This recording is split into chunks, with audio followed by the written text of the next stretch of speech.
had a coaching client last year say something that was incredibly wise. When he hired me, and in other words, I took him on as a coaching client, he said, "You know, Alex, the reason that I wanted to be your client is because I want to be where you are in a few years, and I know you did not get there by accident. You designed your life." And I thought that was extremely wise and spot on, because the thing is, so many of us wake up when we're 20 or 30 or 40 or 50 and realize we don't even know why we got here or how we're here. And we know for sure that this is not where I wanted to be, where we wanted to be years and years ago. Now in this video, I want to share my personal process I use for not only scripting the direction of your life, but how I reinvented my own life and consciously created it from 26 until 30.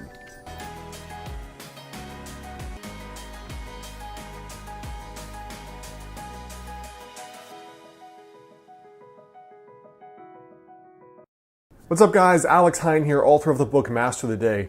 Now in my own life here, really I think that designing your life and making it go forward in the direction you want it to go forward has three parts.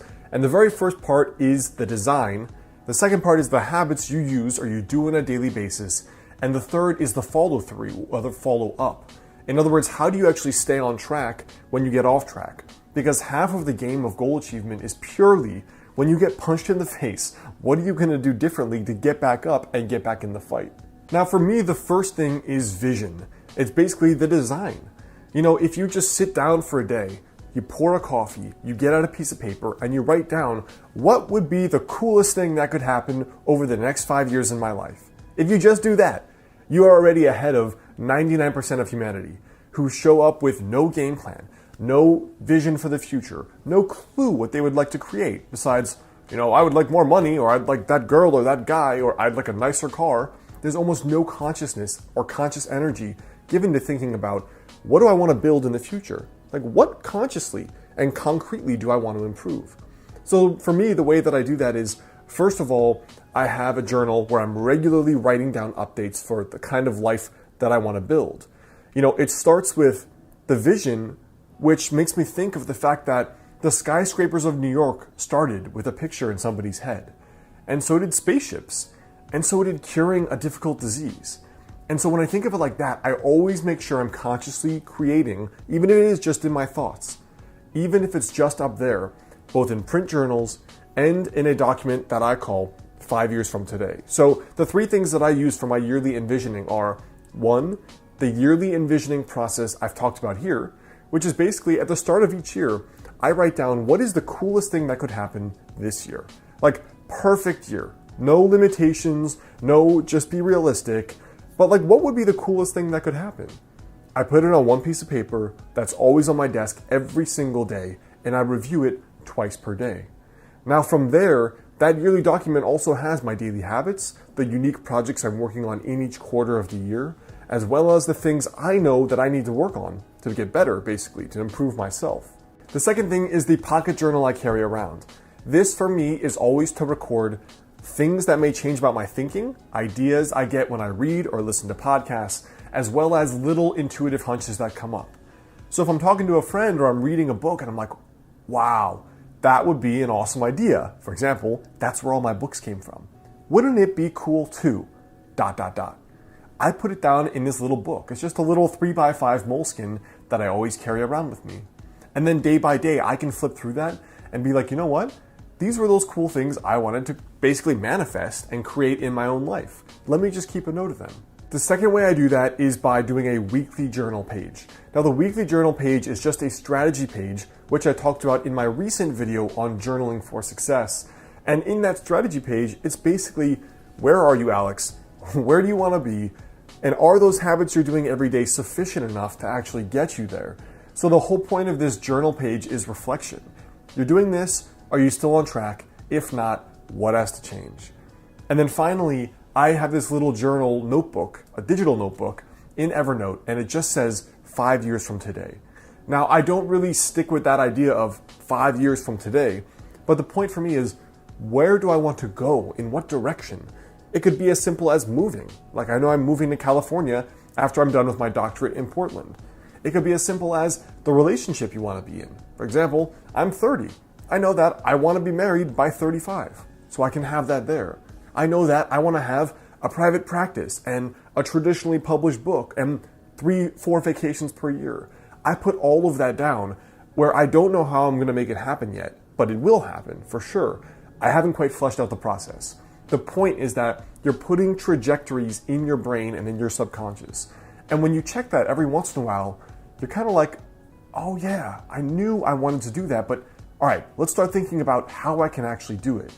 And almost all of those things come true for me, especially if you regularly review that.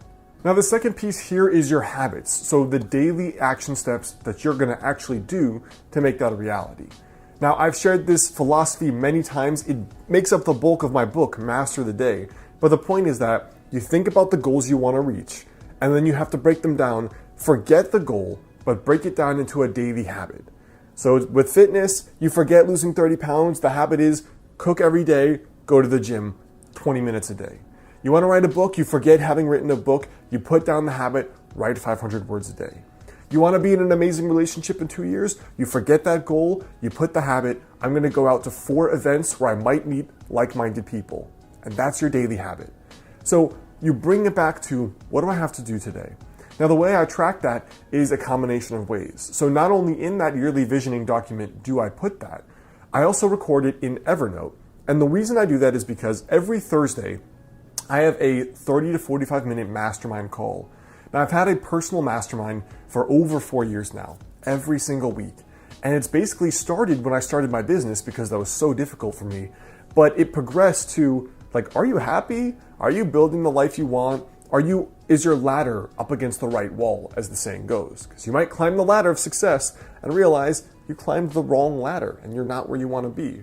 So it's also about conscious goal setting and being crystal clear on the path forward, making sure you're going down the right path you want to be down. So I actually have a maximum of 3 goals per year and then 3 habits per goal. For example, the goals are often much more complex than you think. Like, let's say you've only been sleeping 5 hours a night. Well, your daily ritual may have to be, I'm going to disconnect from the computer at 11, I'm not going to have coffee after 5, and I'm not going to stress myself out with homework or with work after a certain time. It may take a few habits. Just like doing well in school or high performing at your work may also be more than one habit. It may mean I'm going to study this study strategy every day and apply that. Or I'm going to do an extra 1 hour of work per day or self-study or something else. The way that I personally do it is just 3 habits per actual goal. And those I track in a weekly scorecard document, which is, these are the 3 things, did I do them Monday through Sunday? And then when I get to my Thursday night mastermind, we all get on the phone and I basically give a report. I did this 50% of the time, 90% of the time. This is what didn't work. This is what I have to improve. And then the third part for me about consciously designing your life and going forward is really just 2 things. It's the follow through to make sure you actually do these things. And then number 2, it's following little intuitions about when you have to pivot. So the way I keep the follow through going is every night I do a little Master the Day journal page. The journal's not out yet, but I still have a print kind of document that I use for tracking, did I do this? Where do I have to improve myself? The Thursday Mastermind, which is a 45-minute call, we use Uber Conference for free. You could do the exact same with a few of your friends or people online. My very first mastermind was totally online people I had met that were other internet entrepreneurs. Now from there, I have the Thursday Mastermind, I have the weekly strategy journal page, and I have my daily habit tracking. And besides those 3 things, all I do is carry around that little pocket moleskin journal I told you about, because then I feel like if something doesn't feel right at all, like you're off track, you don't like this job, you're dating someone and you realize something's not right, I write down the intuitions because I can't always consciously articulate the next move. Sometimes it's easy, I want to move to California. Other times it's not. Do I stay in this relationship? Is this business still what really excites me? Am I proud of all the work I've created? Those are things that may be better governed by your intuition and better understood. So I just keep a log of all the little intuitive impressions, and then I systematically explore them more, and then I take time to just go through them and see what's behind them and unpack them. So I hope that helps you guys. That's a little bit about my process for consciously scripting your life, which has been my whole shtick for a while. And that's really the thing that made the biggest difference for me going from 24 or 25 where I had done nothing impressive with my life, very average student, hadn't done much besides traveled, to now really contributing and producing a lot and having had a productive life the last 5 or so years. Now, before you go, I want you to leave a comment there below. Let me know for you, if you could consciously script your life, what would be the first thing you think is important? Hey guys, well, one of the things that goes along with being in sage mode, like I talk about here, is being calm and being sage. Now, the biomat is a pad you can put on your bed or on the floor, which uses technology that was actually discovered by NASA to help you reduce stress and fatigue. Now, it produces negative ions, which are considered nature's energizer. And these negative ions you can find in abundance in places like forests and mountains, waterfalls, and oceans. Now, the biomat in particular is comprised of 3 parts that helps you have that stress relief and that fatigue relief. Now, the biomat can also help with pain relief and circulation. It is FDA cleared, and one of the cool things is that it profoundly affects both the nervous system while also promoting deep relaxation. So it kind of has this dual energizing and relaxing effect. Also, the people at the biomat store recommend and encourage you to call for personalized customer service and advice. It's kind of unique among companies now that basically don't want to deal with you, so that is worth investigating as well. And like some customers have said, it's really restorative. So a direct quote from one person was that it's the world's greatest power nap. Check out the biomat link here on the screen or in the description box there below if you'd like to find out more information on it.